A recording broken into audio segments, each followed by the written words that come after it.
A history of Pilates. Joseph Pilates was a fitness guru and inventor born in 1883 near the northern German city of Dusseldorf. His father was a prize-winning gymnast of Greek ancestry. His mother was a naturopath who believed in stimulating the body to heal itself without drugs or surgery. His mother's healing philosophy and father's physical achievements were to greatly influence Pilates' ideas on therapeutic exercise.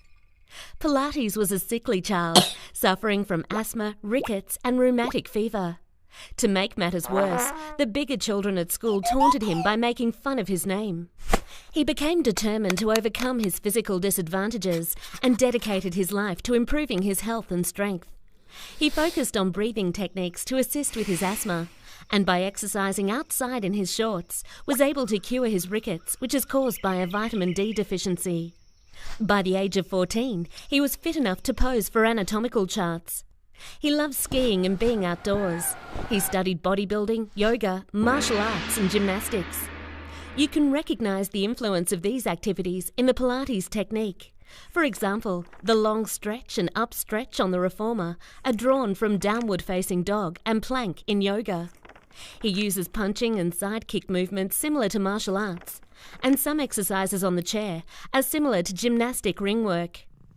The natural movements of animals also inspired him, and this can be seen in exercises such as the cat stretch on the Cadillac.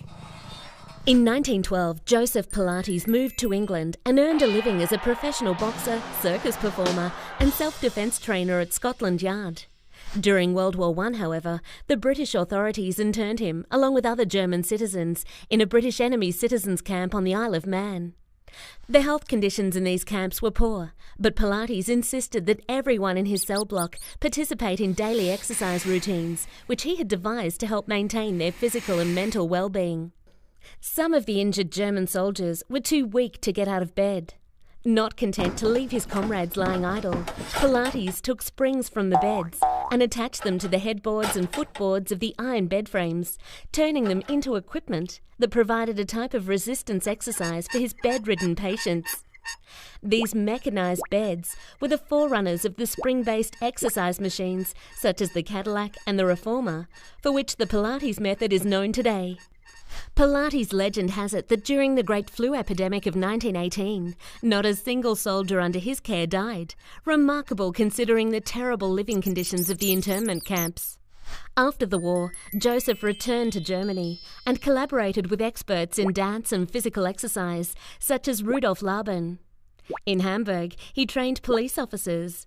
He was also pressured to train members of the German army, but left his native Germany, disappointed with its political and social conditions, and immigrated to the United States. En route, he met his future wife, a young nurse named Clara. The couple founded a studio in New York City and taught and supervised their students well into the 1960s. His method, which he and Clara originally called contrology, encouraged the mind to control muscles.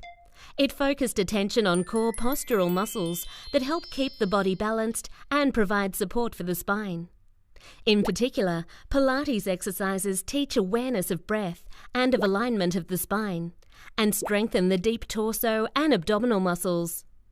Pilates came to believe that modern lifestyle, bad posture, and inefficient breathing lay at the roots of poor health.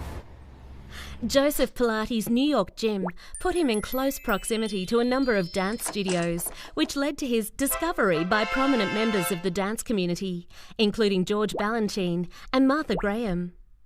The Pilates repertoire itself has many references to classical ballet and also the Graham technique. For example, the ballet stretches on the Cadillac and ladder barrel, the round back and straight back in the stomach massage series on the Reformer. Many dancers, actors and famous people in New York depended on Pilates for the strength and grace it developed, as well as for its rehabilitative effects. Joseph Pilates wrote 2 books, Your Health and Return to Life Through Contrology, and was also a prolific inventor. He passed away in 1967 at the age of 83 in New York. He had maintained a fit physique throughout his life, and photographs show that he was in remarkable physical condition in his older years. He's also said to have had a flamboyant personality. He smoked cigars, liked to party, and wore his exercise briefs wherever he wanted, even on the streets of New York. It's said that he was an intimidating, though deeply committed instructor. Although Joseph and Clara had no children, his legacy and exercise techniques were preserved and developed through the work of his disciples. These disciples, who started out as their apprentices, are now called the elders. Until exercise science caught up with the Pilates method in the 1980s, it was chiefly dancers and elite athletes who utilised the Pilates technique. Now, Pilates has made it to the mainstream, with its health benefits and mental discipline widely recognised as being of great benefit to the health and well-being of all types of people, no matter their shape, size, gender or age. Today, Joseph Pilates' teachings are carried on by the Pilates elders, their prodigy, and by a large group of contemporary teachers all over the world.